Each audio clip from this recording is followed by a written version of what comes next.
할렐루야, 감사합니다. 오늘은 우리가 예레미야서 이제 마지막 부분, 예레미야서 50장에서부터 52장 마지막 부분들을 매일 성경 큐티를 통해서 보도록 하겠습니다.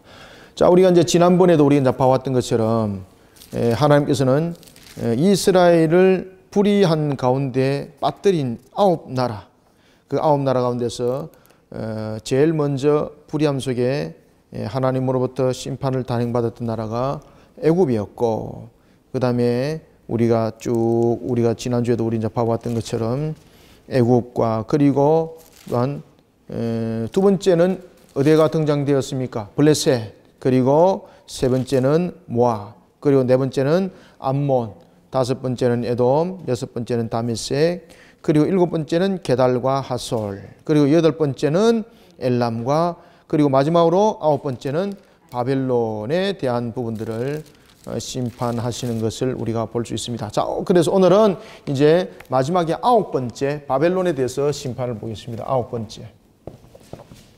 아홉 번째에 대한 심판을 담고 있는 바벨론.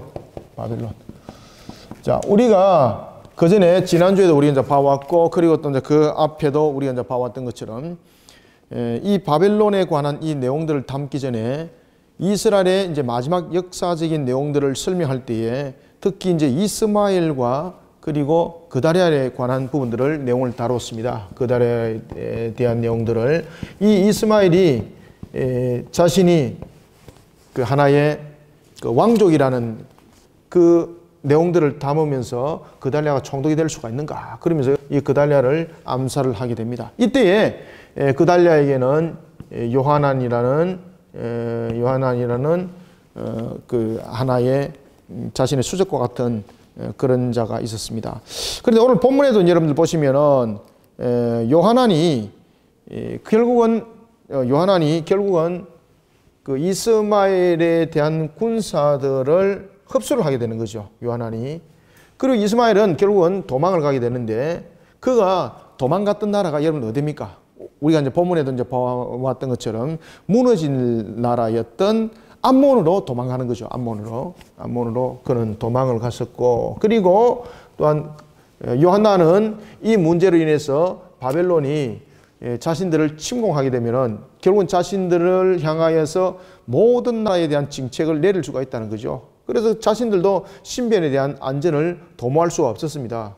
따라서 그들의 선택은 애굽이었습니다. 그런데 오늘 본문에도 지난번에도 우리가 봐왔던 것처럼 애굽과 암몬, 이 모든 부분들을 하나님께서는 다 썰어버린 거죠. 이들 전부 다 심판을 하게 되는 겁니다. 심판을 하게 되었던 큰 두 가지에 대한 이유는, 첫 번째, 그들이 이스라엘을 어디 가운데 빠뜨립니까? 이스라엘을 불의 가운데에 빠뜨렸던 나라입니다. 불의 가운데에 빠뜨렸던 나라.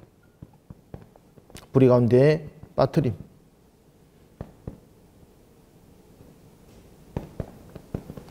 그리고 두 번째는 우상 숭배의 하나의, 마치 나라 자체가 우상 숭배의 전진기지인 것처럼 그런 모습이 되어 있습니다. 그래서 이 두 가지 큰 사건들을 통해서 이 암몬도 그렇고 애굽도 그렇고 이 나라들을 하나님께서 전부 다 심판하는 것을 우리가 볼 수 있습니다. 자, 그러면은 오늘은 이제 아홉 번째로 마지막으로 등장하는 바벨론에 관해서 이 심판을 다루고 있는데, 바벨론은 우리가 이제 이 내용들을 그 매일 성경 큐티를 통해서도 우리가 이제 보겠습니다만은, 이 바벨론이라는 나라가 하나의 망치와 같은 역할을 감당하는 나라였는데, 이 나라는 바로 하나님의 도구였습니다. 하나님의 도구로서의 망치였는데 왜 그를 멸망시키는가라는 것입니다. 이런 그 바벨론은 말 그대로 강력한 힘을 가진 그러한 세력이었습니다.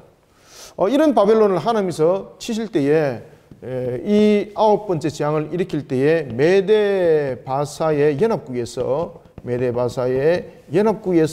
멸망당할 것을, 심판할 것을 말씀하고 있습니다. 이 메데바사는 여러분들이 이제 잘 아시는 것처럼 페르시아 제국이 있습니다. 페르시아 제국. 그때에 이 메데바사가 누가 나라를 다스리고 있었는가 하면은 바로 고레스가 나라를 다스리고 있을 때에 하나님께서는 그를 일으켜서 바벨론을 멸망시키게 되는 것을 우리가 볼 수 있습니다. 자, 그러면은 바벨론은 왜 멸망을 당할 수밖에 없었는가라는 것이죠. 그죠? 여러분들, 말 그대로 우리가 바벨론이 하나님께서 이스라엘을 영적으로 신앙 가운데 바르게 세우는 일에 망치와 같은 나라로 사용했습니다. 그러면은 이 바벨론이라는 나라가 멸망당한다는 것은 억울합니다. 그러나 오늘 이 바벨론이라는 나라를 우리가 매우 긴 내용들을 다루고 있습니다. 50장 전체도 보면 여러분들 바벨론 다루고 있죠. 51장도 전체적으로 바벨론 다루고 있죠. 그리고 이제 52장에 가서 이제 시드기야를 멸망시키는 그 속에도 이제 바벨론이 우리가 등장하는 것을 볼 수가 있는데, 이 바벨론이 멸망을 당하게 되는 세 가지 요인이 있습니다. 요인. 바벨론이 심판을 받을 수밖에 없는 세 가지 요인이 있는데, 먼저 첫 번째는 그가 하나님의 징계의 도구로서의 역할을 이탈해 버리는 겁니다. 하나님의 징계 도구로서의 역할을 이탈합니다. 하나님께서 그들을 징계의 도구로 사용했으면 징계의 도구로서의 역할을 해야 되는 것입니다. 그런데 그들이 징계의 도구로서의 그 역할들을 그들은 잊어버리고 그것을 이탈해 버리게 되는 겁니다. 그러면서 그들은요, 아주 잔인하게, 이스라엘을 아주 잔인하게 그들을 학살을 하게 되는 겁니다. 하나님께서 허락지 아니한 부분들. 그래서 이런 부분들에 대해서 하나님께서 그들을 징계하는 것이고, 또 하나는 하나님의 징계 도구로서의 역할 속에서 그들이 잔인함이 있었는가 하면은 아주 그들이 하나님 앞에 교만한 모습들을 드러나게 되는 거죠. 그들은 전쟁을 치르면서 여호와 하나님을 모독하고 말입니다. 성전에 대해서 기둥을 뽑으면서도 너희 여호와가 우리의 신에게 굴복당했다 라면서 하나님을 향하여서 교만한 속에 그들은 세워졌고, 그리고 여전히 그들은 어떤 속에 그들은 빠져 있었을까요? 우상 숭배 속에 여전히 빠져있는 모습이었습니다. 그래서 이 바벨론을 멸망시킬 수밖에 없는 3대 요인이 이 세 가지 요건 속에서 그들은 멸망을 당하게 됐던 것입니다. 어떤 분들은 바벨론을 하나님께서 마치 그 징계를 통하여서 이스라엘을 깨닫도록 하기 위해서 사용하고 그냥 버린 것으로 생각하고 있는데, 절대 그렇지 않습니다. 하나님께서 그들을 사용하였을 때도, 그 징계를 내릴 때도 징계의 도구로서의 역할을 해야 되는데, 징계의 도구로서의 그 역할을 넘어서 버리는 겁니다. 그러면 징계의 도구로서의 역할을 넘어서 버렸다는 것은 그들은 하나님의 징계의 도구로서의 역할을 포기했다는 이야기죠. 그런 부분에서 그들은 잔인한 학살을 범행을 하는 것을 볼 수가 있고요. 그리고 하나님 앞에 교만과 우상 숭배 속에 여전히 빠져있는, 하나님 앞에 교만은 반드시 여러분 심판의 대상입니다. 뿐만 아니라 우상 숭배는 마귀와 결탁이죠. 이런 부분에서 온 천하를 친히 다스리는 주님께서 이들을 그대로 내버려 둘 수 없는 겁니다. 그래서 그들을 강력하게 징계를 할 때에 하나님께서는요, 또 다른 하나의 세력을 일으켜서 하나님은 바빌론을 무너뜨리게 되는 겁니다. 그 내용들을 역사 속에서 쭉 담고 있는 것을 볼 수 있습니다. 따라서 우리가 매일 성경 큐티를 여러분들 잠깐 보고 전체적인 것을 보고 우리가 안에 내용들을 어떻게 묵상할 것인지를 보겠습니다. 그래서 우리가 12월 달 우리가 이제 49장은 이미 우리가 이제 했고요. 12월 2일 거부터 보면은 12월 2일 보면은 바벨론 심판 선언 위에 헤드라인에 뭐라고 써놨는가 하면 이렇게 써놨습니다. 열방을 향한 심판 예언의 최종 대상은 하나님의 심판의 대행자 바벨론입니다. 그 얘기하죠. 하나님의 심판의 대행자 바벨론입니다. 영원할 것 같았던 바벨론 제국도 무참하게 무너질 것입니다. 왜 그렇습니까? 이 세 가지가 요인이 되었기 때문입니다. 그저 그가 강력했기 때문에 하나님께서 그냥 제거하는 것처럼 토사구팽적인 측면에서 말하면 안 됩니다. 그들이 왜 하나님으로부터 강력한 재앙을 받을 수밖에 없는가? 왜 그들이 하나님의 징계의 도구로 쓰임 받으면서 왜 그들도 징계의 대상이 되었는가? 라는 것입니다. 그것은 이 세 가지 요인이 문제였던 것입니다. 이 부분들을 우리가 묵상을 잘 하셔야 됩니다. 그래서 여러분들 우리가 이제 51장에 대해서 묵상을 여러분들 하실 때는 우리가 대적과 바벨론의 심판은 왜 일어났는가라는 것을 통해서 우리가 이 세 가지 요인을 함께 묵상하셔야 됩니다.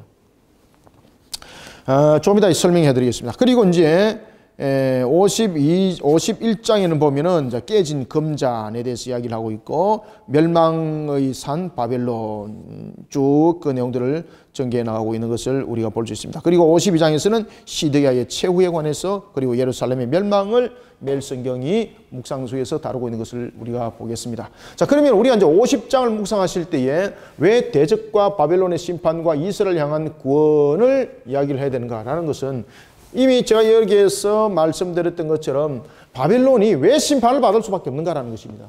여러분들, 우리가 하나님으로부터 쓰임을 받을 때에 우리는 이 내용들을 묵상을 통해서, 특히 50장의 묵상을 통해서 반드시 여러분을 깨달아야 될 것 가운데서 뭔가 하면은 신앙에 항상 겸손함이 있어야 됩니다. 신앙의 겸손. 신앙의 겸손. 이 신앙의 겸손이 무너지게 되니까 하나님의 징계의 도구로서의 역할을 이탈해 버리는 겁니다. 하나님께서 우리에게 어떤 사명을 줬습니다. 어떤 우리에게 사역을 줬습니다. 바벨론처럼 말입니다. 그래서 여기에서 하나님께서 바벨론을 도구로 사용한 것은 악한 자들도 도구로 사용하는 것 맞습니다. 하나님께서는 여러분이 잘 아시는 것처럼 사탄도 하나님께서 그를 허용적 작정 속에서 그 모든 일들을 이끌어가는 것을 또 볼 수가 있습니다. 이건 그런 것처럼 하나님께서는 악한 자들을 때로는 들어서 정한 것들을 더욱더 정하게 하기도 합니다. 그러나 우리는 묵상을 이렇게만 하게 되면은 바벨론이 왜 심판을 당했는가라는 부분에서 묵상할 의미가 없는 겁니다. 그러면 우리는 이 속에서 무엇을 묵상해야 되는가 하면은 왜라는 것을 우리는 인지를 하고 들어가야 됩니다. 왜 바벨론은 심판당할 수밖에 없는가? 왜 바벨론은 심판을 당해야 하는가? 심판을 당해야 하는가? 이것이 묵상돼야 됩니다. 왜 바벨론은 심판을 당해야 됩니까? 왜 여러분들, 이 바벨론은 말 그대로 그들은 하나님의 심판의 도구로 사용됐습니다. 하나님의 심판의 도구. 그러면은 도구로 사용된 그들이 말 그대로 그 쓰임 받은 만큼 하나님은 그들에 대해서 값으로 그들에게 대해서 보상을 해줘야 되잖아요. 보상을. 근데 보상은 고사하고 어떻게 했습니까? 보상은 고사하고 하나님께서 심판하셨습니다. 그러면 이게 하나님의 속성과도 안 맞습니다. 분명히 그들을 사용했습니다. 그러면 보상적인 측면에서 그들에게 무언가의 상급을 줘야 되는 것 맞는 것입니다. 그런데 그들을 왜 심판했을까? 따라서 왜 바벨론은 심판을 당할 수밖에 없었는가를 우리는 묵상하셔야 되는 거예요. 그 요인을 찾으니까 세 가지더라. 첫 번째는 뭔가 하면은 징계의 도구로서 역할을 이탈해버렸더라. 우리가 이 50장의 묵상을 통해서 하나님께서 나에게 주신 어떤 역할과 사명이 있습니다. 그러면은 우리는 역할과 사명에 대해서 나의 인지적 부분들과 나의 어떤 능력들을 앞세워서 하나님의 사명 사역들을 감당하게 되면은 반드시 여러분들 우리에게는 보상이 아니라 심판으로 우리의 모습들이 돌아온다는 것을 우리가 이 묵상을 통해서 깨달으셔야 됩니다. 그래서 이 부분들은 바벨론이라는 것을 악한 것들로만 여러분들 묵상하시면 안 되고 이 50장을 묵상을 통해서 내가 바벨론이 될 수도 있어요. 하나님께서 나를 사용할 때에 나는 바벨론 같은 이런 처신을 가지고 만약에 행동한다면은 바벨론과 같은 이런 보상이 아니라 심판의 대상자가 된다는 것을 우리는 함께 묵상하셔야 됩니다. 그러면은 우리가 50장의 묵상을 통해서 제일 먼저 핵심적으로 다뤄줘야 될 것이 뭔가 하면은 신앙의 겸손입니다. 신앙의 겸손. 이 신앙의 겸손을 잃어버리게 되면은 당장 나타나는 것이 하나님의 그 명한 부분들을 이탈해버리고 교만하게 되는 것이고 이런 모습이 나타난다는 거죠. 자, 그런가 하면은 두 번째로 묵상해야 될 것은 이스라엘 향해서는 어떻게 구원하셨는가? 여러분들 이스라엘은 어떻게 구원하셨습니까? 기간이 되었기 때문에 구원했습니까? 아니면 그냥 하나님께서 약속하셨기 때문에 구원했습니까? 이스라엘은 아무것도 안 했는데 이런 구원이 아니라 여기에서 향한 내용들은 이스라엘 향한 하나님의 구원은 회개의 신앙입니다. 회개의 신앙.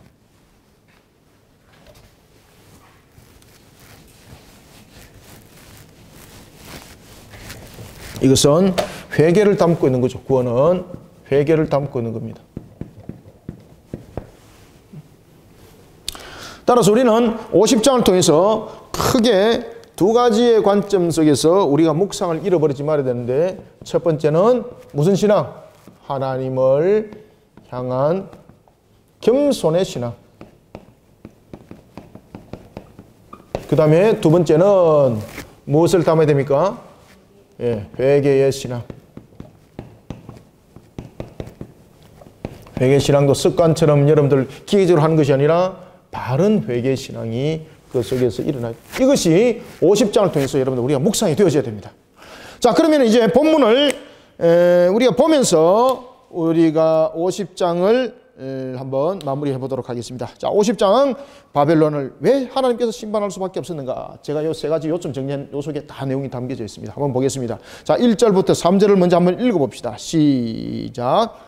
여호와께서 선지자 예레미야에게 바벨론과 갈대아 사람의 땅에 대하여 하신 말씀이라.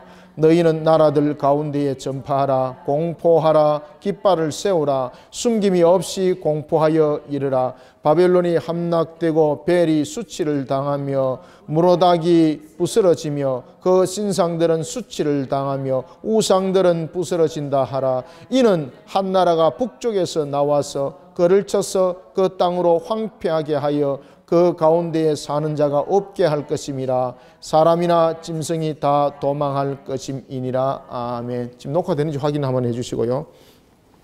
자, 그래서 여러분 잘 보십시오. 2절 보세요. 너희는 나라들 가운데에 전파하라. 공포하라. 깃발을 세우라. 숨김없이 공포하라. 무엇을? 바벨론이 함락당할 것을. 그런데 바벨론이 함락당하는 데 있어서 잘 보십시오. 무엇이 수치를 당합니까? 그렇지요. 벨이 수치를 당하고 있고 그리고 우상이 부스러집니다. 그러면은 왜 바벨론이 심판을 당할 수밖에 없는가라는 것은 첫 번째 무엇을 담고 있습니까? 우상 숭배. 바벨론이 심판을 받을 수밖에 없는 것은 이스라엘의 징계의 도구로 사용한 것을 이제는 하나님께서는 그 사용의 도구 기한이 끝났기 때문에 토사구팽처럼 그들을 버리는 측면에서 심판이 아니라는 것을 자세히 설명하고 있는 겁니다. 그때에 그들에게 나타나고 있는 것은 벨이 수치를 당한다는 것은 이 벨이라는 것은 주라는 뜻이죠. 주. 그러면은 그들에게는 무엇이 주인가? 무엇이 주입니까? 그렇죠. 바벨론 국가에 있어서 최고의 우상의 역할을 하는 신이 바로 벨신입니다. 벨신. 그래서 그들에게 있어서는 이 벨이 하나의 주권자죠. 주권자. 하나님이 주권자가 아니라 그들에게는 하나님이 주권자가 아닌 겁니다. 벨이 주권자인 것입니다. 바벨론의 우상에 있어서 벨이 그들의 주권자가 된 겁니다. 그러니 이 우상 숭배를 향한 하나님의 심판을 단행을 하는 겁니다. 그때 심판을 단행할 때에 보십시오. 3절에 보면 한 나라를 북쪽에서 일으킬 것이다. 여기에서 이제 북쪽은 어떤 나라를 이야기를 하고 있는가 하면은 신흥 국가 속에서 하나의 연방 체계를 형성했던 메데바사입니다. 메데바사. 고레스가 그 당시에 다스렸던 메데바사. 이 메데바사는 원래 고레스는 이 바사라는 이 하나의 조그마한 나라를 다스리는 자였습니다. 그리고 이 메데라는 것은 자신의 그 외삼촌이 자기 어머니가 이 메데 출신인 것인 거예요. 그래서 이 메데와 바사는 전혀 상관없는 나라가 아니었습니다. 서로 간에 동맹도 맺었었고 그런 상태에 있었는데 이 바사가 고레스가 소규모의 도시들을 흡수를 하는 겁니다. 그래서 이 바사라는 나라를 견고하게 세워난 뒤에 메데를 치는데 이때 메데를 칠 때에 큰 군사력을 통해서 그들을 함락시키지 않습니다. 그러니까 이 고레스가 아주 지략이 뛰어난 자였습니다. 그리고 그가 바사에서 메데를 잡아먹을 때에 이 바사에 아주 그 정치적인 혼란 때가 있었습니다. 그 약점이 바로 고레스의 먹잇감이 됐던 겁니다. 그러니까 아주 막 그냥 무혈입성을 해버린 거예요. 메데 부분에서 얼마나 자존심이 상하겠습니까? 아주 큰 나라가 조그마한 나라에게 먹힘을 당한 거예요. 그러니까 이 고레스가 이 나라의 명칭들을 너희들이 우리보다도 크니까 너희들이 가지고 있는 이 나라의 힘과 그 능력 내가 인정한다. 우리가 서로 남도 아니고. 그러니까 형제 국가로서 너희들을 내가 인정한다. 그래서 이 메데라는 이름을 먼저 앞세워주는 겁니다. 그리고 이것이 나중에 페르시아 제국이 되는 거죠. 페르시아 제국. 이런 고레스가 바벨론을 칠 때도 마찬가지입니다. 바벨론을 칠 때도 그가 이 우상들을 인정해주는 측면에서의 그런 협상적인 테이블이 이 바벨론의 군중들과 그런 속에 면밀하게 퍼뜨리는 내용 속 이런 부분들도 또한 전략을 펼치는 것을 볼 수 있습니다. 자, 이와 같은 이 고레스, 지략에 뛰어났던 고레스의 능력에 의해서 바벨론은 멸망당한 것이 아니라 이 분명히 고레스는 여러분 지적인 부분도 아주 뛰어나고요. 전략적인 부분도 아주 뛰어나고요. 그 다음에 포용력이 아주 뛰어납니다. 고대 역사 속에서 고레스만큼 포용력이 넓었던 왕들은 아마 없으리라 저는 생각합니다. 아주 포용력이. 그러니까 그런 정책을 펼쳐서 서로 간에 혈통이 다른 민족을 하나로 만드는 연방체계를 구축했고 그리고 나라를 흡수 통일하고 그리고 또한 바벨론을 무너뜨릴 때도 이런 계략적인 부분들이 전부 다 작용을 됐던 겁니다. 그러니까 여러분들 고레스가 얼마나 능력이 있는 자입니까? 그런데 오늘 본문에 보면은 이런 고레스의 능력에 의해서 바벨론이 침공당하고 멸망당하는 것이 아니라 이 고레스를 또한 누가 사용한다는 겁니까? 그렇죠. 하나님께서 그를 사용한다는 것입니다. 그러니 여러분들 우리가 항상 이 묵상들을 통해서 할 때에 내가 바벨론처럼 쓰임받기도 하고 고레스처럼 쓰임받기도 합니다. 그때 나의 능력을 보시고 하나님께서 나를 쓴 것도 아니다.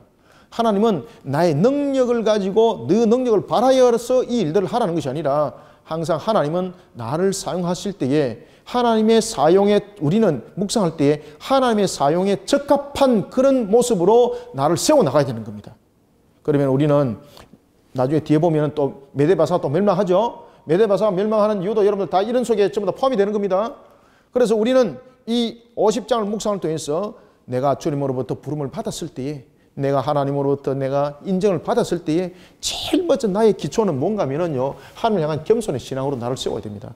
그러면 우리는 하나님을 향한 겸손의 신앙이라는 것은 우리의 어떤 윤리적인 측면과 도덕적인 측면을 가지고 겸손을 말하는가 아닙니다, 여러분들. 우리는 하나님을 향한 겸손의 신앙은 무엇이 우리가 겸비가 되어야 됩니까? 하나님의 말씀대로입니다, 말씀대로. 하나님의 말씀대로가 우리를 겸손하게 만드는 것이지 어떤 도덕적인 것이고 윤리적인 측면에서의 겸손 아닙니다, 여러분들. 하나님의 말씀이 우리의 인격화가 됐을 때에 우리의 모습의 도덕적인 모습과 윤리적인 모습 속에서도 그 모습은 나타나는 것입니다. 그건 그냥 일어나는 파생적인 효과에 불과한 것입니다. 그래서 그 근본은 뭔가 하면은 하나님의 말씀 안에 나를 만들어 나가는, 녹여 나가는 그것이 결국 나를 하나님 앞에 겸손하게 만들어 나가는 신앙이더라는 것입니다. 자, 이제 이런 바벨론을 이렇게 무너뜨립니다. 바벨론이 왜 무너뜨리면 당합니까? 우상 숭배적 요소를 담고 있었기 때문이다. 그 다음에 우리가 8절부터 9절, 2절도 한번 읽어봅시다. 시작. 너희는 바벨론 가운데서 도망하라. 갈대아 사람의 땅에서 나오라. 양떼에 앞서가는 순념소같이 하라. 보라, 내가 큰 민족의 무리를 북쪽에서 올라오게 하여 바벨론을 대항하게 하리니 그들이 대열을 벌리고 쳐서 정복할 것이라. 그들의 화살은 노련한 용사의 화살 같아서 허공을 치지 아니하리라. 아멘.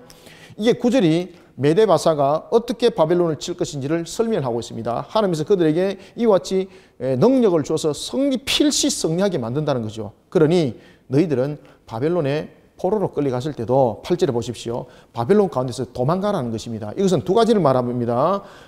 이거는 무슨 말인가 하면 바벨론의 포로 가운데 있을 때에 우리에게 두 가지를 설명하고 있습니다. 여러분들, 바벨론에 내가 포로로 끌려갔습니다. 그러면은 포로 상태에서 첫 번째 정착을 하게 됩니다.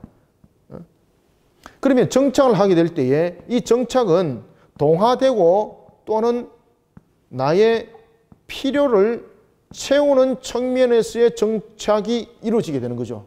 그 다음에 두 번째는 이 정착에도 불구하고 이것은 나의 적극성을 가지고 있는 겁니다. 적극성.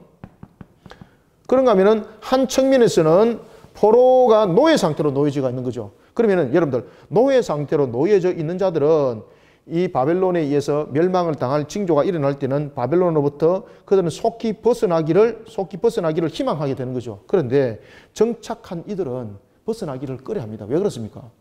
예루살렘으로 돌아가기보다는 여기에 좋죠. 왜? 정착하면서 그 속에서 동화되었고 그런 속에서 자신의 필요들을 채우게 되었습니다. 그러니까 그들이 그 속에서 벗어날 이유가 없는 겁니다. 우리가 여러분들 보시면은요, 에스라스, 느헤미야서도 여러분 보십시오. 우리가 에스라서도 여러분 보시고 그 내용들을 보시면은 에스라가 이스라엘 백성들을 그 제2차 포로 귀환의 지도자가 되어가지고 에스라가 그들을 인도해 갑니다. 인도해 갈 때에 레위인들이, 제사장들이 한 명도 모이지 않습니다. 왜 모이지 않았을까요? 그들이 바벨론에 동화되었습니다. 정착화. 하나님을 예배하고 하나님을 경배하는 그런 모습이 아니라 그들이 그 속에서 신기술들을 배우고 그 속에서 자신들의 생업을 이어나가는 측면에서 올인을 해버리는 거죠. 그러니 에스라가 다시 그들을 불러 모을 때에 하나님을 향한 신앙으로 그들을 일깨우죠. 그때 하나님을 향한 신앙으로 그들이 회개하고 다시 돌아와서 레위인과 제사장들이 예루살렘으로 가는 그런 장면들을 우리가 볼 수 있었던 것처럼, 이런 속에 바벨론으로부터 어떻게 하라? 도망가라는 것은 급히 모든 일들을 수행하라는 거죠. 그러면은 이 도망가라는 것은 하나님의 말씀의 성취가 분명히 일어난다는 것에 대해서 포로 상태에 놓여 있는 두 분류를 함께 말하고 있는 겁니다. 두 분류. 정착은 가기 싫은 분류죠. 그렇지만 노예와 같은 자들은 속히 벗어나고 싶죠. 그런데 벗어나라, 빨리 그곳을 가라는 것은 자신의 모든 이권과 자신의 가진 모든 것을 내려놓고 가라는 겁니다. 미련을 가지지 말라는 겁니다. 미련을 가지 마라. 그래서 우리는 세상 속에서 불의한 것들 속에서 벌이하고 불의한 것들 속에서 정착하고 이런 것들로부터 우리는 속히 탈출하는 자들, 속히 벗어난 자들이 되어야 됩니다. 자, 그 다음에 13절부터 15절 세 절을 읽습니다. 시작. 여호와의 진노로 말미암아 주민이 없어 완전히 황무지가 될 것이라. 바벨론을 지나가는 자마다 그 모든 재난에 놀라며 탄식하리로다. 바벨론을 둘러 대열을 벌이고 활을 당기는 모든 자여 화살을 아끼지 말고 쏘라. 그가 여호와께 범죄하였음이라. 그 주위에서 고함을 지르리로다. 그가 항복하였고 그 요새는 무너졌고 그 성벽은 허물어졌으니 이는 여호와께서 그가 행한 대로 그에게 갚으시는 보복이라. 그가 행한 대로 그에게 갚으시는 도다. 아멘. 자, 그가 행한 대로라는 것은 이제 무엇을 말합니까? 요 이제 첫 번째 요거 말하고 있습니다. 행한 대로. 그들이 행한 대로 그들이 어떻게 행했습니까? 하나님께서 분명히 허락한 징계의 도구로서가 아니라 그들은 이스라엘을 완전히 멸망시키는 부분에 대해서도 하나님께서 학살을 금지하였습니다. 그런데 그들은요 학살을 하는 겁니다. 얼마나 잔인하게 하는지 학살을 하는 겁니다. 그러니까 하나님께서 그들을 보면서 이들을 필히 내가 심판하리라. 피값을 받고 뿐이 내가 그들에게 돌리고 갚으리라. 그러니까 행한 대로 내가 그들을 징계했다는 겁니다. 행한 대로. BC 586년에 이 사건들을 다루고 있습니다. 이것은 BC 586년에 그들은 강력한 징계 도구로서의 역할을 이탈해버린 학살의 잔인함을 가지고 그들은 행했다는 거죠. 그래서 그들이 행한 대로 내가 갚는다는 거예요. 그들 행한 대로. 화살을 아끼지 말고 쏘아라. 그가 여호와께 무엇을 했다? 범죄했다는 거예요. 범죄. 행함에 대해서 그들이 잔인한 학살을 통해서 그들이 범죄했다는 것을 우리에게 말하고 있습니다. 자, 그 다음에 17절부터 19절 세 절을 읽어보겠습니다. 시작. 이스라엘은 흩어진 양이라 사자들이 그를 따르도다. 처음에는 아수르 왕이 먹었고 다음에는 바벨론의 느부갓네살 왕이 그를 뼈를 꺾도다. 그러므로 만군의 여호와 이스라엘의 하나님이 이와 같이 말하노라. 보라, 내가 아수르의 왕을 벌한 것 같이 바벨론의 왕과 그 땅을 벌하고 이스라엘을 다시 그의 목장으로 돌아가게 하리니 그가 갈멜과 바산에서 양을 기를 것이며 그의 마음이 에브라임과 길라산에서 만족하리라. 아멘. 자, 하나님께서 여러분들이 잘 아시는 것처럼 오늘 이 본문 속에서 이런 이야기를 하고 있습니다. 이스라엘이 왜 무너졌는가? 이스라엘은 남과 북이 무너짐을 당했을 때에 북이스라엘, 결국은 르호보암 1세와 르호보암과 여로보암 1세 속에서 나라가 갈라지죠. 북쪽은 여로보암 1세가 나라를 다스리고 그리고 남쪽은 르호보암이 나라를 다스리게 됩니다. 이것은 남쪽이고 이것은 북쪽이 되는데 이때 갈림 현상이 나타났을 때가 언제입니까? 바로 BC 930년에 이 갈림 현상이 나타나죠. 그리고 이 갈림의 현상에 대한 원인도 결국은 여러분들이 우상 숭배 속에 이 갈림이 역사 속에서 나타났던 겁니다. 이런 속에 북이스라엘은 BC 722년에 마지막 왕이었던 호세아에 의해서 멸망을 당하는데 이 멸망은 누구에서 멸망당합니까? 그렇죠.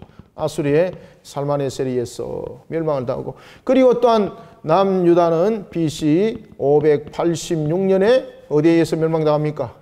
그때의 왕은 시드기야였습니다. 시드기야. 이때의 바벨론에 의해서 멸망을 당하는데 이때의 바벨론은 느부갓네살이었습니다. 그런데 하나님께서는 이렇게 말씀하십니다. 지금 그들이 신앙 속에서 무너짐을 당하여서 결국은 그들이 심판을 받았고 이 속에서 그들이 또한 자신들 모습 속에서 갈라졌던 것을 하나로 만듭니다. 그때 하나를 만들 때에 그들이 포로 상태에서 하나님께서 하나가 만듭니다. 포로 상태에서 하나를 만들 때에 제일 먼저 그들을 하나님은 어떻게 해서 하나를 만듭니까? 회개시켜서 그들을 하나로 만들고 그리고 회개시켜서 그들을 하나로 만들 뿐만 아니라 그들을 다시 회복함을 우리에게 설명하고 있습니다. 그래서 우리는 이스라엘을 향한 구원, 이 회개에 대한 부분들을 우리에게 설명하고 있고 이 내용들을 우리에게 묵상을 하도록 합니다. 자, 이런 50장입니다. 이런 속에 자 23절부터 자 24절 두 절 한번 읽어보겠습니다. 시작. 온 세계의 망치가 어찌 그리 꺾여 부서졌는고 바벨론이 어찌 그리 나라들 가운데 황무지가 되었는고 바빌론아 내가 너를 잡으려고 올무를 놓았더니 네가 깨닫지 못하여 걸렸고 네가 여호와와 싸웠으므로 발각되어 잡혔도다. 아멘. 자, 여호와께 싸워서 발각되어서 잡혔다라는 것은 이제 무엇을 말합니까? 세 번째 우상 숭배를 말합니다. 우상 숭배. 바벨론이 하나님으로부터 여러분이 잘 아시는 것처럼 첫 번째는 그들이 징계의 도구로서의 역할에 문제가 생겼던 거죠. 그 다음에는 두 번째 무엇이라 그랬습니까? 징계 도구에서 그들이 무너졌다면 두 번째는 교만에 대한 부분들을 통해서 그들은 무너짐을 당했고 그 다음에 세 번째는 이와 같은 우상 숭배 속에서 그들은 무너짐을 당한 것을 우리가 볼 수 있습니다.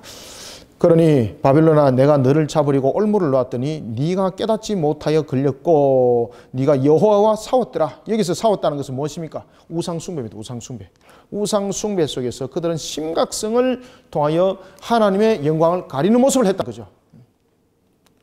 그러면서 28절 보세요. 바벨론 땅에서 도피한 자의 소리여 시온에서 우리 하나님 여호와의 보복하시는 것 그의 성전에 보복하시는 것을 선포하는 소리로다. 결국은 여러분들 하나님의 강력한 심판이 그곳에 임한 것을 통하여 이들을 심판할 뿐만 아니라 이스라엘을 회개시켜서 회복시킬 것을 함께 우리로 하여금 묵상하도록 합니다. 자, 그런가 하면 33절부터 34절도 한번 읽어봅니다. 시작. 만군의 여호와께서 이와 같이 말씀하시니라. 이스라엘 자손과 유다 자손이 함께 학대를 받는도다.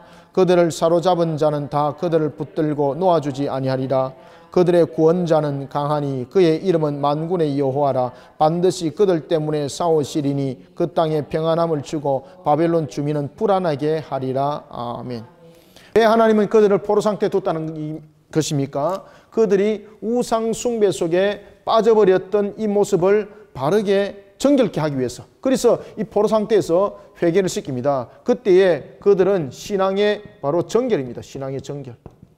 신앙의 정결을 통해서 그들은 회개를 하게 되는 거죠. 그런 그들을 포로 상태에서 여러분들 하나님은 회복시킨 것을 말하고 있습니다. 그러니 우리는 이 50장의 묵상을 통해서 우리를 항상 여러분들 신앙의 겸손 그리고 또 하나는 회개 신앙으로 우리를 바르게 세워나가는 것이 아주 중요한 것이다.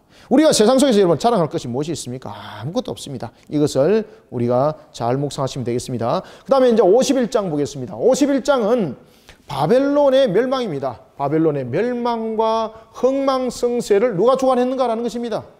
하나님이 주관했다는 것을 반드시 깨달아라는 것입니다. 그러면은 우리는 두 번째 51장을 통해서 우리의 삶과 우리의 모든 환경과 우리의 형편들에 대해서 누가 흥망성쇠의 열쇠를 가지고 있습니까?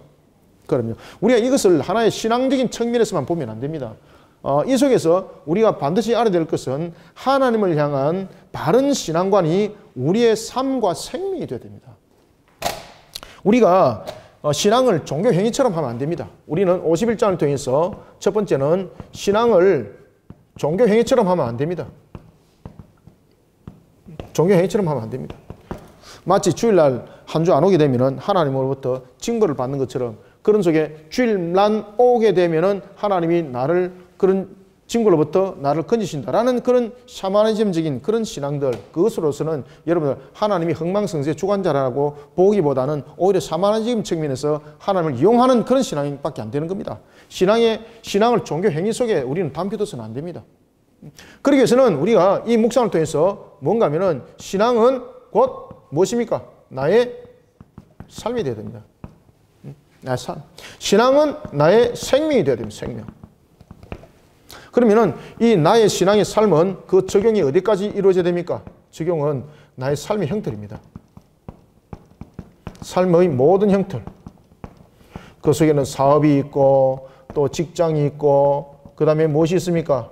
학업이 있고 이런 모든 부분들이 나의 신앙의 삶이 되어야 됩니다. 나의 신앙의 삶이 되어야 됩니다. 그러면은 신앙의 삶이라는 것은 학교 가서도 그럼 예배 드리는가? 여러분 이것이 아니라 하나님께서 우리에게 주신 공의의 말씀들이 있습니다. 그 법도와 규례를 지키는 측면에서 우리는 정직하고 하나님의 공의를 늘 드높이는 우리의 삶들 뿐만 아니라 항상 십계명을 지켜나가는 삶들 그리고 또한 우리는 사명에 대해서 복음을 전하는 사역들 이 세 가지 분류들을 함께 만들어가는 것이 삶의 형태입니다. 삶의 형태는 크게 세 가지입니다. 하나는 하나님의 법도와 규례를 지키는 측면에서의 우리의 삶의 형태이고, 그 다음에 두 번째는 하나님께서 우리에게 주신 사명의 사역을 감당하는 측면에서의 우리의 신앙의 형태이고, 그 다음에 세 번째는요, 나의 삶을 녹여서 말씀이 나의 삶이 되야 되는 거예요. 이런 세 가지 형태 속에서 우리가 삶의 형태를 만들어 가야 됩니다. 자, 우리가 51장 1절부터 2절을 한번 읽어봅시다. 시작. 바벨론이 왜 멸망당했는지 한번 보겠습니다. 여호와께서 이와 같이 말씀하시되, 보라, 내가 멸망시키는 자의 심령을 부추겨 바벨론을 치고 또 나를 대적하는 자 중에 있는 자를 치되, 내가 타국인을 바벨론에 보내어 키질하여 그의 땅을 비게 하리니 재난의 날에 그의 애워싸고 치리로다. 아멘. 자, 여러분들, 바벨론의 흥망성쇠를 통해서 그들은 강력한 나라였습니다. 그런데 하나님께서 그들을 쳤습니다. 왜 쳤다는 이야기입니까? 오늘 본문에서 이런 이야기를 하고 있습니다. 2절 보십시오. 1절도 보면은 나를 대적하는 자 중에입니다. 나를 대적하는 자 중에서. 여러분, 하나님을 우리는 어떻게 대적하는 겁니까? 총칼 들고 대적합니까? 하나님을 대적하는 것은 말 그대로 신앙의 어긋난들, 우상 숭배적 요소, 하나님의 법도와 규례를 어긋나고 벗음으로써 우리는 하나님을 대적하는 자가 되는 겁니다. 그런 그들 하나님께서는 멸망시키리라 말하고 있습니다. 그러니 우리는 신앙을 종교 행위적인 측면에서의 신앙을 멈추시고 신앙이 나의 삶 속에서 녹아나는 그런 묵상이 51장에서 함께 되어져야 됩니다. 그래서 51장을 묵상하실 때에 야, 바벨론을 이겼구나, 하나님께서 나의 대적을 이기게 하실 것이다 라는 묵상도 좋지만은 이보다 더 중요한 것은 바벨론이, 제가 여기서 말씀드렸죠, 이 50장과 51장 두 장에서 가장 중요한 것은 왜 바벨론은 심판을 당했는가, 이것이 이 본문 속의 묵상 내용이 되어야 됩니다. 바벨론과 같은 대적을 하나님께서, 그런 강력한 대적을 나의 모습 속에서 대적을 물리쳐 주실 것이야 라고 묵상을 하시게 되면 50점짜리입니다. 50점짜리. 그게 아닙니다.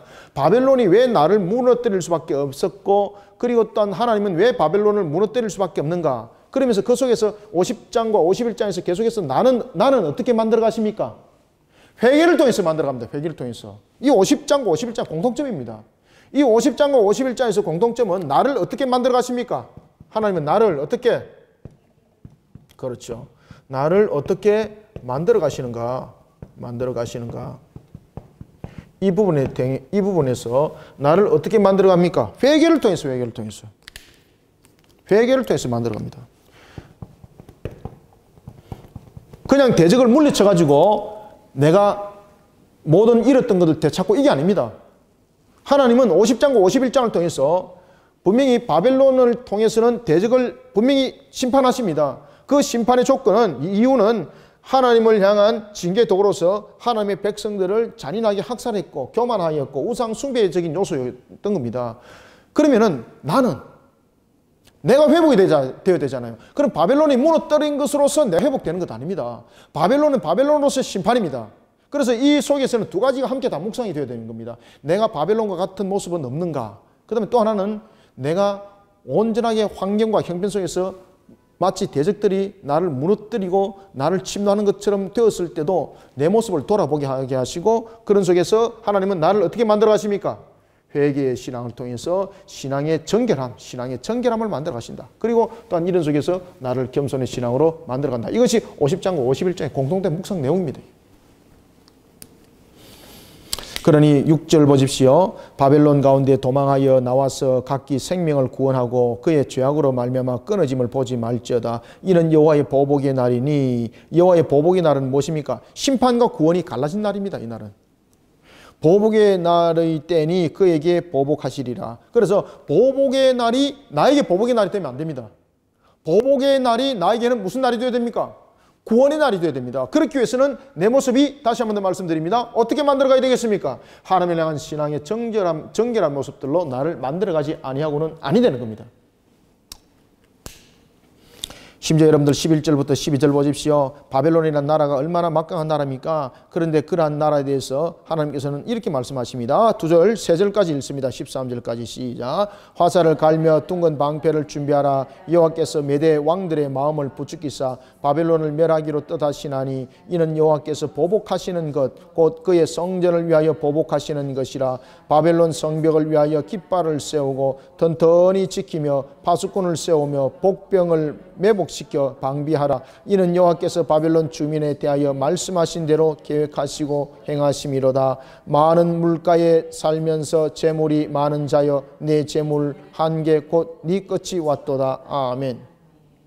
지금 여기서 보시면은 지금까지 제가 말씀했던 것들, 여러분들에게 말씀드렸던 것들 이야기를 다 하고 있습니다. 11절 보세요. 왜 그들을 무너뜨린다는 이야기입니까?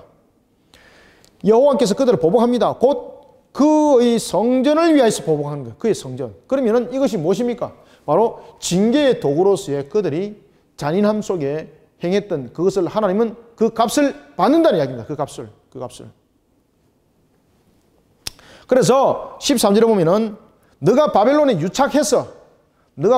유착해가지고 미를 가지고 그 속에 불의한 물질을 가지고 그 속에 너 생활을 영위해 나갈 생각하지 말라는 겁니다.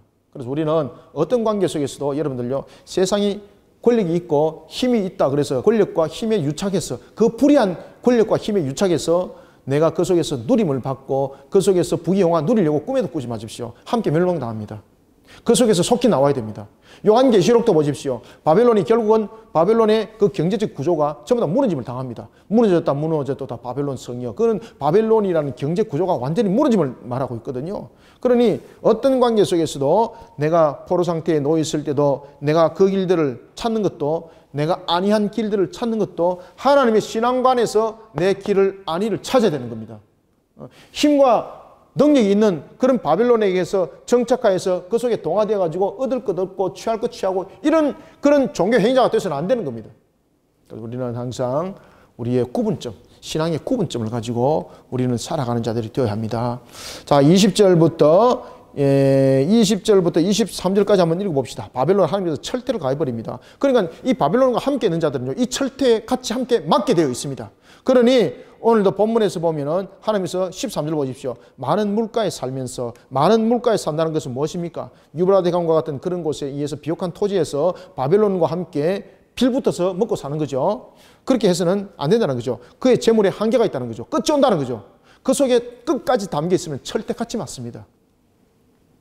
자, 20절부터 23절 읽습니다. 시작. 여호와께서 이르시되 너는 나의 철퇴 곧 무기라. 나는 네가 나라들을 분쇄하며 내가 국가들을 멸하며 네가 말과 기마병을 분쇄하며 네가 병거와 병거대를 부수며 네가 남자와 여자를 분쇄하며 네가 노년과 유년을 분쇄하며 네가 청년과 처녀를 분쇄하며 네가 목자와 그 양떼를 분쇄하며 네가 농부와 그 멍에소를 분쇄하며 네가 도백과 태수들을 분쇄하도록 하리로다. 아멘.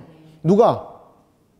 네가 그렇게 할지라도 하나님의 심판은 무엇입니까? 하나님의 심판의 대상은 사람뿐만 아니라 그들의 모든 소유물까지 함께 부숴버린다는 겁니다. 그러니 13절에 보면 많은 물가에 빌부터 남아있지 말라는 겁니다. 그러니 여러분들 우리가 신앙의 정결함을 지켜야 되는 것은 얼마나 중요한지 모릅니다. 그래서 우리는 51장을 묵상하면서 우리는 바벨론과 같은 썩은 문화 속에 내가 빌붙어서 같이 불의한 짝을 맞추는 일은 없는지 아시겠습니까? 그래서 우리가 직장생활을 할 때도 마찬가지고 사업을 할 때도 마찬가지고 바벨론이라는 부정한 모습 속에서 살아갑니다. 그런 권력 속에 나도 빌붙어가지고 같이 불의한 짓을 해가지고 재산을 모았습니다. 그 재산은 오늘 본문의 말씀처럼 철퇴 맞을 일입니다. 그 속에서 안 벗어나면 안 됩니다. 그러니 우리는 51장의 묵상을 통해서 신앙을 종교 행위 삼는 것, 그런 모습이 아니라 신앙이 나의 삶이 되야 되는 거예요. 나의 삶. 아시겠죠? 따라서 내가 지금 살아가고 있는 이 시점에 나의 영향력을 끼치고 있는 바벨론은 없는가? 나의 삶 속에서, 나의 사업, 그리고 나의 돈 학업을 통해서 이 바벨론 같은 그런 썩은 것들은 없는가? 그러면서 나는 썩은 것들을 통해서 나는 또한 그 속에서 유익을 취하려고 행하는 나의 자세는 없는가? 그 속에서 속히 벗어나야 되는 회개함이 있어야 됩니다. 그러기 위해서는 우리의 신앙이 나의 삶으로서 적용이 되어져야 됩니다. 사업과 직장과 모든 학업의 형태를 했단 말입니다. 이것이 51장에서 강력히 묵상되어야 돼요. 강력히. 그러니 50장과 51장 마찬가지입니다. 특히 51장을 통해서도 여러분이 잘 묵상하셔야 될 것은 이 바벨론이라는 것을 통해서 하나님은 우리에게 무엇을 계속해서 말씀해 주고 있습니까? 이 바벨론이라는 걸 통해서 우리로 하여금 묵상하도록 만드는 것은 바벨론이라는 그러한 대적들만을 말하는 것이 아니라 내가 지금 바벨론에서 살고 있습니다. 포로 상태에서 살고 있을지라도 그들의 불의함 속에서 유익을 취하기 위한 그런 자세를 취하는 것은 함께 철퇴를 맞는다는 거죠. 그러니까 그 속에서 속히 너는 벗어나야 된다. 25절 읽습니다. 시작. 여호와의 말씀이니라 온 세계를 멸하는 멸망의 사나 보라 나는 네 원수라 나의 손을 네 위에 펴서 너를 바위에서 굴리고 너로 불탄 산이 되게 할 것이니 아멘. 하나님의 말씀에 벗어나면 전부 다 하나님의 원수입니다. 혈통으로 이스라엘을 할지라도 하나님의 말씀을 벗어나면 하나님의 원수입니다. 마찬가지입니다. 교회에 열심히 출석합니다. 그런 신앙 종교 행위 할지라도 하나님의 말씀의 삶에 자신을 녹이지 못하면 하나님을 향한 원수입니다. 이것이 예레미야서를 통해서 함께 여러분 묵상되어져야 됩니다. 자, 다음에 이제 51장 33절부터 35절 한번 읽어봅시다. 시작. 만군의 여호와 이스라엘의 하나님께서 이와 같이 말씀하시되 딸 바벨론은 때가 이른 다장마당과 같은지라 멀지 않아 추수 때가 이르리라 하시도다. 바벨론의 느부갓네살 왕이 나를 먹으며 나를 멸시하며 나를 빈그릇이 되게 하며 큰 뱀같이 나를 삼키며 나의 좋은 음식으로 내 배를 채우고 나를 쫓아내었으니 내가 받은 폭행과 내 육체에 대한 학대가 바벨론에 돌아가기를 원하고 시온 주민이 말한 것이요 내 피 흘린 죄가 갈대아 주민에게로 돌아가기를 원한다고 예루살렘이 말하리라. 아멘. 자, 여기 보십시오. 34절. 바벨론의 느부갓네살 왕이 나를 먹으며 나를 멸시하며 교만이죠. 그죠? 그들이 징계 도구로 사용했던 그들이 하나님을 향해서 교만하고 이런 속에 그들은 심판을 당할 수밖에 없다는 것을 설명을 하고 있습니다. 그러니까 그런 자들과 함께 하면 안 됩니다, 여러분들. 결국은 그런 바벨론이 41절 보십시오. 슬프다. 새싹이. 여기서 새싹은 무엇입니까? 여기서 새싹은 바벨론을 칭하고 있습니다. 여기서 새싹은 새싹이 아니고 새싹이죠. 그죠? 새싹이 함락되었도다. 온 세상이 칭찬받는 성읍이 빼앗겼도다. 슬프다 바벨론이. 나라들 가운데 어떻게 됐다? 황폐하였다. 마치 요한계시록 보는 것 같죠? 자, 42절도 있습니다. 바다가 바벨론에 넘치며 그 노도 소리가 그 땅을 뒤엎었도다. 아멘. 그러니 하나님께서는요, 이런 바벨론을 썰어버리는데 그 밤이라는 바벨론에 정착해서 빌붙어서 그 속에서 신앙하고 그 속에서 혼합적인 종교 들고 종교 행위하고 이런 속에 빠져있지 마라. 함께 멸망당한다. 함께 멸망당한다. 이런 부분들을 함께 묵상하셔야 됩니다. 그 다음에 54절부터 56절 읽습니다. 시작.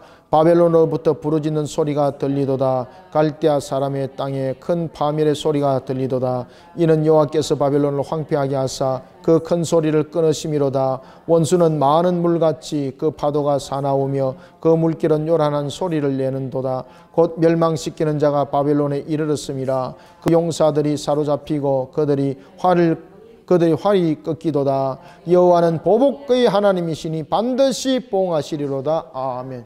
하나님은 반드시 보응합니다. 그렇죠?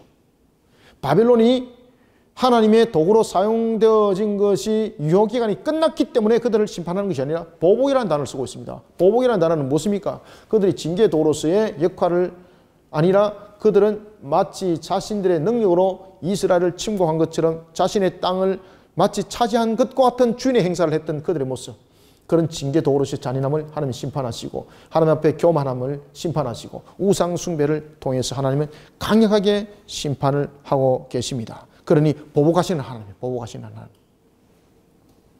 바벨론이 왜 멸망당했는지 아시겠죠? 그래서 보복하시는 하나님이 그것을 강조를 하고 있다. 계속해서 이 세 가지는 하나님께서 보복하시는 하나님을 통해서 계속해서 강조하고 있다. 보복하시는 하나님을 통해서 무엇을 강조한다? 이 세 가지를 강조하고 있습니다. 강조. 1, 2, 3 이 세 가지를 강조하고 있습니다. 이 세 가지를. 보호하시는 하나님을 통해서. 그리고 또한 이러한 부분들이 역사 속에서 일어날 것을 하나님께서는 이렇게 말씀하세요. 59절 한번 읽어봅니다. 시작. 유다의 시드기야 왕 제4년에 마세야의 손자 네리야의 아들 스라야가 그 왕과 함께 바벨론으로 갈 때에 누구를 통해서 선지자 예레미야가 그에게 말씀을 명하니 스라야가 병창감이더라. 아멘. 병참감이라는 것은 군사작전에 필요한 그런 인원, 그런 물자를 공급하는 뿐만 아니라 이런 것들은 모든 것이 이제 하나님께서 말씀하신 대로 이루어짐을 말하고 있습니다. 흥망성쇠의 주관자는 바로 하나님이시다. 자, 그 다음에 이제 마지막으로 52장을 보겠습니다. 죄의 값은 반드시 그에 따른 심판이 단행되어진다. 여러분들, 예레미야서 전체적인 묵상을 제가 처음에 여러분들에게 말씀드렸죠. 죄는 반드시 값이 있다는 것. 이 예레미야서를 묵상을 통해서 절대 놓치면 안 된다라고 제가 강조를 했던 것입니다. 죄는 반드시 여러분 값이 있습니다. 반드시 값이 있습니다. 죄는 여러분 용서가 아닙니다. 죄는 값입니다. 그리고 난 뒤에 하나님께서 그를 회복하는 측면에서의 용서입니다. 값이 없이 용서 아닙니다. 그렇기 때문에 예수 그리스도께서 우리의 죄를 대속하여서 십자가에서 우리의 죄를 값을 내어놓지 않습니까? 죄에 대한 값이죠. 그죠? 사망으로. 자, 이런 속에서 이제 죄의 값에 따른 심판의 단행을 우리가 보겠습니다. 바로 시드기야입니다. 시드기야를 비롯한 이스라엘 백성들이 왜 BC 586년에 멸망을 당할 수밖에 없었는가? 바로 값입니다. 값. 죄의 값입니다. 여러분들, 우리는 예수 그리스도를 믿는 믿음 속에서 우리가 달려가고 있습니다. 그럼에도 불구하고 우리는 우리의 자범죄가 우리의 값이 되면은 여러분 그것도 멸망입니다. 우리의 자범죄를 범하고도 내가 구원의 백성이기 때문에 구원에서 이탈할 수 없다라고 여러분 자신하지 마십시오. 하나님은 우리를 재림하여서 데려갈 때에 우리의 모든 것을 탈탈 털어서 회개시켜서 데려가십니다. 전부 다. 아시겠습니까? 전부 다 회개시켜서 데려가십니다. 그냥 안 데려가십니다. 여러분들. 이미 십자가에서 과거의 죄와 그리고 현재 죄와 미래 죄를 다 이루셨음에도 불구하고 우리를 향하여서 모든 것들을 탈탈 털어서 회개시킨 다음에 하나님은요 공중에 휴거시켜서 우리를 데려가십니다. 그 요한계시록에도 그 모습들이 다 나타납니다. 자, 52장 한번 보겠습니다. 시드기야가 왜 여러분 멸망을 당할 수밖에 없었는지 우리가 1절부터 3절을 먼저 한번 읽어봅니다. 시작. 시드기야가 왕위에 오를 때의 나이가 21세라. 자, 수도. 자, 여러분들 이때 이제 왕들이 나이가 왜 이렇게 젊어질 수밖에 없었는가 하면은 왕들을 전부 다 그 재위 기간이 단명을 하게 되는 거죠. 뭐 1년 뭐 이런 식으로 단명을 하게 되는 거죠. 그러니까 이제 남은 것이 이제 시드기야인데 시드기야가 왕에 오를 때 나이가 21세였습니다. 21세. 예레미야가 선지자로 부름받을 때 나이가 몇 살이었습니까? 약관 20살입니다. 약관 20살. 예레미야서 여러분들 한번 1장 한번 보십시오. 예레미야가 하나님으로부터 그가 자신의 고향 아나돗에서 그가 하나님으로부터 부름을 받을 때에 이때의 나이가 그때의 약관 20세였습니다. 자, 21세 읽어봅니다. 21세라 예루살렘에서 11년 동안 참 그래도 오래 다스렸습니다. 11년 동안 다스리니라. 그의 어머니 이름은 하무달이라. 림나인 예레미야의 딸이더라. 이 동명이인입니다. 지금 현재 예레미야서를 기록하고 있는 그 예레미야 딸 아닙니다. 동명이인입니다.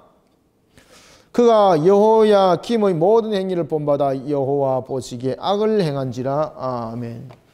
자, 요시야 이후에 왕들이 보면은 4명의 왕들이 등장하는데 요시야가 아들을 낳습니다. 요시야가 아들을 낳고 이 왕이 되는데 여호아스가 왕이 되고 그 다음에 여호야김이 왕이 되고 이것은 형제죠. 배다른 형제입니다. 그 다음에 세 번째에 여호야긴이 왕이 되는데 이 여호야긴은 여호야김의 아들입니다. 아들. 그 다음에 네 번째 시드기야가 왕이 되는데 이 시드기야는 누굽니까? 여호야김의 삼촌이죠. 그죠? 삼촌. 그러니까 이 배달은 다 형제들입니다. 이게 형제들. 형제들입니다.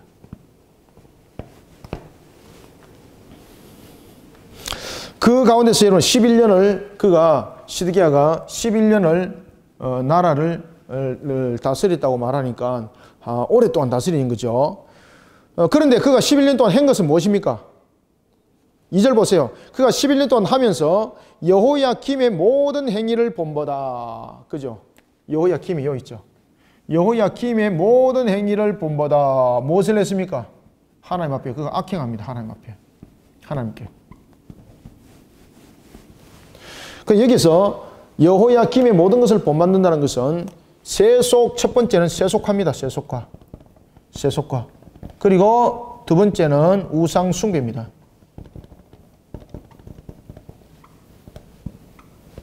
세속화는 말 그대로 인본주의입니다. 인본주의. 철저한 인본주의입니다. 그렇게 담아갔다는 이야기입니다. 그러면서 11년을 했다는 거죠. 그러니 여러분들 보십시오. 하나님께서 왜 그를 심판할 수밖에 없습니까? 바로 죄의 값입니다. 죄의 값. 죄의 값입니다. 그래서 성경이 그 이야기를 하는 겁니다. 11년 동안 그가 무엇했다? 한 것이라고는 여호와 앞에 악을 행한 것밖에 없더라. 자, 여러분들, 그래서 우리는 52장을 통하여서 우리가 세상을 우리가 사는 기간 동안에 또는 하나님께서 왕의 직분과 같이 나에게 직분과 사역들을 줬을 때에 나는 하나님 앞에 이와 같이 세속화 속에서 신앙하고 있는 것은 없는지, 또는 우상 숭배적 요소 속에서 그 역할들을 감당하는 것은 없는지 함께 묵상하십시오. 심판 대상입니다. 심판의 대상. 자, 10절 한번 읽어봅니다. 10절, 11절 시작. 바벨론 왕이 시드기야의 아들들을 그의 눈앞에서 죽이고 또 리블라에서 유다의 모든 고관을 죽이며 시드기야의 두 눈을 빼고 노사슬로 그를 결박하여 바벨론 왕이 그를 바벨론으로 끌고 와서 그가 죽는 날까지 옥에 가두었더라. 아멘.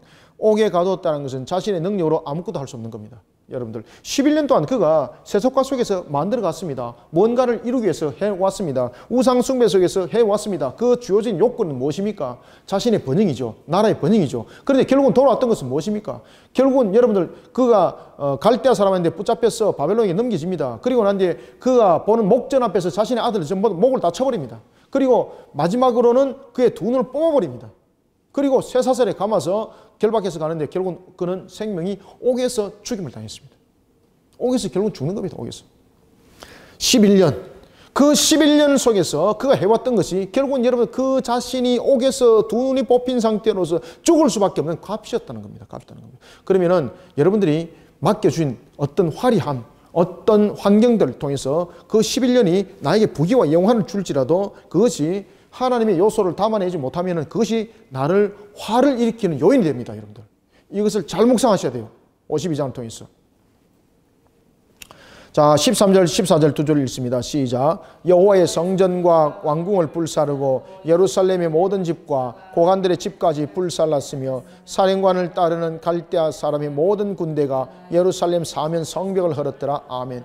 이거는 무엇인가 하면은 그렇게 해서 내가 어떤 위치와 어떤 환경과 그리고 또한 어떤 만들어진 환경을 통해서 11일 동안 다스릴 때에 내가 정말로 나를 위해서 얼마나 많이 끌어모았겠습니까? 세력화도 만들었습니다. 그런데 그것이 오히려 올무가 되어서 나를 완전히 무너뜨리는 하나의 결론이 되더라는 것입니다. 그것이 바로 13절 14절입니다. 그러니 우리는 자신들의 환경과 자신들의 모습들을 통하여서 이런 일들이 발생되지 않도록 나를 오늘도 본문을 통해서 나는 어떻게 만들어갈 것인가, 오늘도 하나님을 향한 신앙으로, 말씀의 신앙으로 나를 바르게 세우고 항상 이런 모습이 되어야 되겠습니다. 그러지 못하면은 여러분들 17절부터 23절의 모습처럼요, 내 모든 것 다 뽑힙니다. 기둥 뽑힙니다. 집안의 기둥이잖아요. 기둥은 여러분 무엇입니까? 기둥은 말 그대로 기반입니다. 그 가정과 나의 삶의 기반입니다. 이거 무너지면 다 무너지는 거죠. 기둥 뽑힙니다. 여러분, 기둥. 기둥뿐만 아니라 여기 보면은 모든 부분에 이 기둥이라는 것은 기반이죠. 나의 기반이 무너지는 겁니다. 그 다음에 두 번째는 여러 가지 기구들입니다. 기구들이라는 것은 내게 일어났던 여러 가지 부분에 대해서 가지고 있는 획득되어진 소득들입니다. 이 모든 것들이 전부 다 제거되어지는 겁니다. 무너지는 겁니다. 그러니 무너짐이 아니라 견고히 세운 성이 되기 위해서는 하나님의 신앙으로 또 우리가 하나님의 정의와 공의로 나의 모습들을 여러분들이 바르게 세워 나가야 되는 것입니다. 자, 이런 속에 이제 31절부터 34절까지 묵상하고 마치겠습니다. 함께 읽습니다. 시작.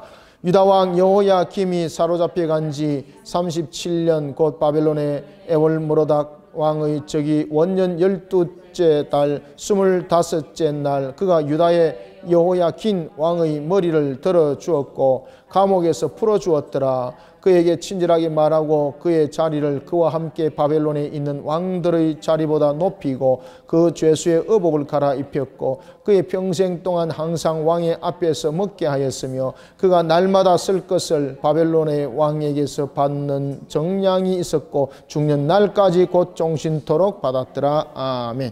자, 여기서 여러분들이 이제 주셔야 될 것은 이 마지막에 이 말씀은 뭔가 하면은 하나님의 예언의 성취, 그리고 또 하나는 하나님께서 그 백성들을 어떻게 회복시킬 것인가. 항상 우리가 무너지는 그런 환경 속에서도 하나님은 자신의 백성들을 회복시켜서 바르게 이끌어 가신다는 것을 이 마지막 묵상을 통해서 우리에게 가르쳐 주고 있습니다. 따라서 우리가 매일 성경 묵상해 보면은 50장 12절부터 34절에서 이렇게 말하고 있습니다. 느부갓네살이 인재들을 포로로 끌고 가고 예루살렘을 철저히 파괴하여 재건 불가의 상태로 만듭니다. 한편 느부갓네살 사후에 여호야김이 복권됩니다. 자, 이것은 31절부터 34절에 대한 내용인데 우리 한번 읽어봅시다. 시작. 포로지에서 여호야긴이 사면됩니다. 시드기야가 비참한 생을 연맹하다 옥에서 죽었던 것과 달리 여호야긴은 사면되고 바벨론 왕의 호의로 평생 안전한 삶을 살다 죽습니다. 유다가 철저하게 멸망한 시점에 등장한 여호야긴의 사면 이야기는 유다 회복에 대한 암시입니다. 징계의 시간이 지나면 유다도 이처럼 사면될 것입니다. 유다뿐 아니라 세상의 모든 죄인이 하나님 나라의 백성이 되어 왕이 베푸는 호의를 입고 왕의 상에서 먹고 마시게 될 것입니다. 아멘.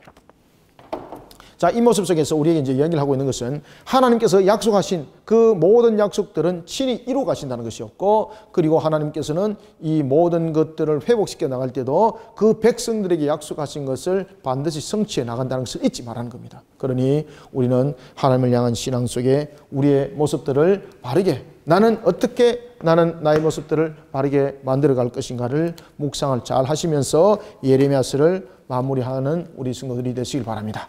그래서 예레미야서는 처음부터 끝까지 죄값은 반드시 그 대가가 있다는 것과 함께 우리에게는 그 환경들을 이겨나가기 위해서는 항상 우리는 하나님의 정의와 공의, 그 말씀 속에 나를 바르게 세우기를 몸부림치는 자가 되어야 된다는 것을 우리에게 함께 설명해 주고 있는 것을 묵상하시기를 바랍니다.